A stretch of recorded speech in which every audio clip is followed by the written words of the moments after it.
আসসালামু আলাইকুম বন্ধুরা। আমরা দাদার সাথে কথা বলবো। দাদা অনেক পরিশ্রমী লোক। দেখি দাদা এখন কি পরিশ্রম করে আসলো মাঠ থেকে। দাদা নমস্কার।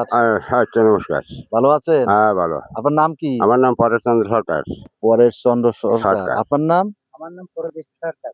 প্রদীপ সরকার। আপনারা এখন কি কাজ করলেন আমরা এখানে? কৃষিকাজ করি, এই রোয়া কাজ মানে কাজ, পাতা সারা কাজ রোজগার এই। কাজ করে আসেন এখন? হ্যাঁ, এখন আসলাম। খুব পরিশ্রমী মানুষ হ্যাঁ। দেখলাম এখানে ওই যে ওখানে বই রোলেন না? হ্যাঁ।